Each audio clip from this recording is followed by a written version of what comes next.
सरपंच और पंच का जो चुनाव किया जाता है वो इसीलिए ताकि राजस्व का जो भी समस्या हो या कोई ग्रामीण क्षेत्र में या उनका जो भी क्षेत्र है उसमें किसी अन्य प्रकार का भी समस्या हो तो उसका वो फैसला कर सकते हैं। आप ऐसा समझ सकते हैं कि जो काम आप अपना कोर्ट में कराने के लिए जाते हैं, ठीक है, उसका निपटारा जो है अगर आपकी स्वेच्छा हो तो, अन्यथा नहीं।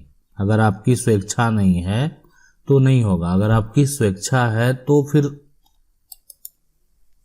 लेकिन देखें यहाँ पे एक फैसला मान लेते हैं दो के बीच में अगर किया जाता है, दो लोगों के बीच में अगर किया जाता है तो अगर दोनों एग्री नहीं है, उस बात से सहमत नहीं है, तो सरपंच का एक फैसला हो जाता है। आप अगर उसको मान लेते हैं और स्वीकार करते हैं, नहीं मानते हैं, तो फिर आप आगे जाने के लिए स्वतंत्र हैं। ऐसा नहीं है कि आप पर कोई दबाव बनाया जाएगा, आप पर कोई प्रेशर बनाया जाएगा।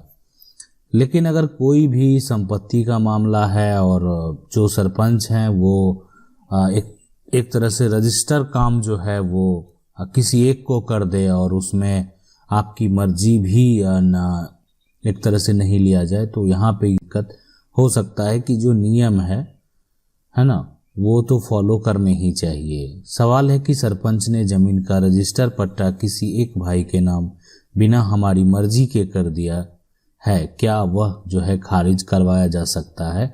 बिल्कुल करवाया जा सकता है, इसलिए कि आपने उस पर सहमति नहीं है। लेकिन अगर आप भी मान लेते हैं उससे संबंधित एक तरह से जितने आपके प्लॉट हैं आप भी उसका शेयर लिए हुए हैं और बाकी जितना का वो खारिज करवाया है वो उसके दखल में भी है, तो ऐसा अगर आप मान लेते हैं कि ये अगर ऐसा कुछ है तो फिर आप कैसे खारिज करवाएंगे? इसलिए अधिकारी आपसे भी ये सवाल कर सकते हैं कि आपके पास भी तो संपत्ति हो अवेलेबल है, तो आप उनको क्यों नहीं जो है सपोर्ट कर रहे थे। बहुत लोग क्या होता है कि परिवार के लोग ही हैं, अपना तो उन अपना कागज बनवा लिए और अपने भाई या अपने परिवार के और सदस्य हैं तो उनको वो सपोर्ट ही नहीं करना चाहते हैं, है ना। मतलब वो उनको लगता है कि इसको उलझा दिए हम, भने वो फंसे रहे इस तरह से। तो उनकी वैसी विचारधारा होती है और लेकिन इसके लिए भी विकल्प तो बहुत सारे हैं जिससे कि सॉल्यूशन उसका निकल सकता है। सरपंच का जो पावर है एक तरह से बस यही है कि देखिए सरपंच जो है राजस्व या अन्य जो ग्रामीण विवाद है उस समस्या को हल करने का काम करेंगे, उसका निपटारा करने का काम करेंगे। तो अब अगर वहां से कोई निपटारा नहीं होता है तो ठीक है, वो कोर्ट जाने के लिए, सिविल न्यायालय जाने के लिए या जिला न्यायालय जाने के लिए स्वतंत्र है, वो हाईकोर्ट जाने के लिए स्वतंत्र है। आप उस चीज को वहां पे ठीक है एक्सेप्ट नहीं करेंगे और सरपंच के द्वारा अगर सही फैसला किया गया है और कोई उसको मान नहीं रहा है तो और दूसरा क्या विकल्प हो सकता है? सवाल है कि सर मेरे दादा बिना बंटवारा किए जमीन को बेच दिया, लगभग 30 साल हो गए हैं, हम जमीन वापस कैसे पाएंगे? देखिए अगर दादाजी जो है बिना बंटवारा किए ही जमीन बेच दिया और ये बात का 30 साल हो गया, रजिस्ट्री हो गया, खारिज भी हो गया और दखल जो भी है उस व्यक्ति जो खरीदने वाला है उसका बरकरार है। अब होता क्या एक्चुअल में कि जैसे आपके दादा जो है किससे बंटवारा करते, है ना। अगर आपके दादा जो हैं वो अगर ऐसा है कि मान लेते हैं कि आपके बड़े दादा हैं और आपके दादा के हिस्से की प्रॉपर्टी को बेच दिए हैं तो ये यहाँ पे धोखा देना हो गया, तो इसमें आप केस फाइल कर सकते हैं। लेकिन आपके दादा ही पहले अगर वो सारे संपत्ति को बेच दिए हैं तो ये आपको थोड़ा जमीन वापस पाने में जो है थोड़ा कठिनाई होगी इस बात की, इसलिए कि वो संपत्ति तो पहले ही बिक चुका है। और अगर कोई किसी प्रकार का आपको एक्शन लेना था तो 3 साल के अंदर आप एक्शन लेंगे। आप 30 साल बाद अगर उसको ढूंढ रहे हैं तो वो उतना आसान नहीं है कि आप उसको वापस पा सकते हैं। अगला सवाल है कि सर मेरा जमीन का कुछ हिस्सा जो है वो कब्जा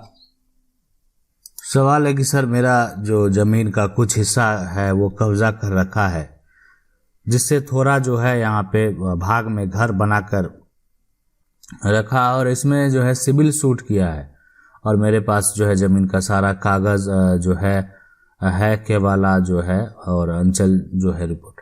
देखिए जमीन का कुछ हिस्सा अगर कोई कब्जा कर लिया है तो और घर भी बना रखा है। इसमें अगर इस बात को समझें तो इसमें आपने अगर सिविल सूट किया है तो बिल्कुल सही काम किया है और आपको करना ही चाहिए। इसलिए दूसरा अब कोई विकल्प नहीं है जिससे कि आप उसका घर तोड़ने का आदेश ले सकते हैं। मतलब किसी अधिकारी को इतना जो है पावर नहीं दिया जाता है कि कोई निजी जमीन पे वो हस्तक्षेप करके उनका घर तोड़े। वो पावर अब न्यायालय को है। हाँ, लेकिन कोई सरकारी जमीन है तो अधिकारी को पावर है, लेकिन निजी जमीन में नहीं। सवाल है कि सर गुड मॉर्निंग, आपसे एक सजेशन चाहिए, प्लीज गाइड मी। मेरी वाइफ के नाम से जो है रेसिडेंशियल मकान है, वो जो है स्वअर्जित प्रॉपर्टी है। मेरा एक बेटा और एक बेटी है। माँ चाहती है कि अपने जीवन काल में जो है पुत्र को ट्रांसफर करना चाहती है। कैसे ट्रांसफर करूं और उसका प्रोसेस क्या है वो हम बता देते हैं। देखिए, यहाँ पे एक सबसे बड़ी बात है कि अगर वो स्वअर्जित संपत्ति है और अगर अपने जीवन काल में एक बेटा और एक बेटी है, आप चाहते हैं कि वो पुत्र को दे दें, है ना, तो एक या तो आप वसीयत जो है वो पुत्र के नाम से कोर्ट से तैयार करवा लेंगे। वसीयत में क्या होगा कि आप जब तक जीवित हैं उसको अधिकार है कि आप उस वसीयत को कैंसिल करा सकते हैं, उस वसीयत को रद्द करा सकते हैं या किसी अन्य व्यक्ति को वसीयत कर सकते हैं। लेकिन यहाँ पे जो है कि आपकी जो स्वअर्जित संपत्ति है, अगर आप अपने एक बेटे को देना चाहते हैं तो बेटे के नाम से वसीयत कर दें, या अन्यथा अगर वो बेटे बालिग हैं तो उनके नाम से लैंड जो है आप ट्रांसफ़र कर दें, मतलब रजिस्ट्री जो है कर दें। एक दो यहाँ पे तरीका है जिसको आप अगर अपनाएंगे तो ये काफ़ी बेहतर है। देखिए, स्वअर्जित संपत्ति है, माँ है, वो किसी एक बच्चे को देने के लिए स्वतंत्र है और उस पर कभी भी किसी प्रकार का कोई भी क्लेम नहीं होगा। तो अगर कोई रेसिडेंशियल मकान है तो आप या तो उनको बेटे को वसीयत कर देंगे, या बेटा अगर बालिग होता है उस समय उनको आप रजिस्टर्ड कर देंगे माँ के द्वारा। जो भी कॉस्ट होगा, थोड़ा कॉस्ट जो गवर्नमेंट का है वो खर्च होगा, लेकिन वो एक परमानेंट काम जो है वो हो जाएगा। तो दोनों उपाय जो है वो सही है, दोनों उपाय को आप फॉलो कर सकते हैं। सवाल है कि पिता, चाचा, ताऊ जो है 5 भाई हैं। पिछले 50 साल से ताऊ चाचा ही जमीन कर रहे हैं। अब चाचा ताऊ जमीन आपस में बांट लिए हैं। हम अपने हिस्से के लिए बोलते हैं तो कहते हैं कौन सा जो है पार्टिकुलर टुकड़ा तुम्हारा है। वह 50 साल से वो कर रहे हैं और आपस में जो है अन्य भाइयों में बांट लिया है। वो कहते हैं कि उन्होंने 50 साल पहले कुछ पैसे दिए थे जमीन के लिए पापा को, बस कागज नहीं बनवाए। तो क्या कागज उन्हीं का है, इसलिए अब वो जमीन नहीं देंगे। देखिए, 5 भाई हैं और 50 साल से अगर मान लेते हैं वो कर रहे हैं, अब आपस में ठीक है वो अपनी बांट लिए हैं और बोलते हैं कि कौन सा पार्टिकुलर हिस्सा तुम्हारा है। इस सब के लिए जो है सबसे पहले आपने जो, अगर आपकी पैतृक संपत्ति है तो अपना आप खतियान निकालना करें। खतियान के हिसाब से आप संपत्ति पे पार्टीशन सूट फाइल कर दें। कोर्ट से बंटवारा का केस है, उनको पता चल जाएगा कि उनका कौन सा हिस्सा है।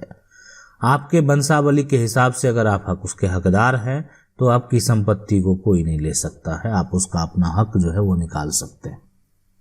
सवाल है कि सर मैंने घर जमीन के बंटवारे पर सिविल सूट जो है यहाँ पे किया है, जिसमें प्रतिवादी हमारे हिस्से की पूरी जमीन हड़पना चाहता है। वर्तमान में जो है डी आबादी जमीन पर ध्वस्त मकान है जिस पर झागी जंगल जंगल जैसा हो गया है। क्या हम सही रास्ते पे हैं? प्लीज़ हमें कमेंट करके एक बार रिव्यू करिएगा।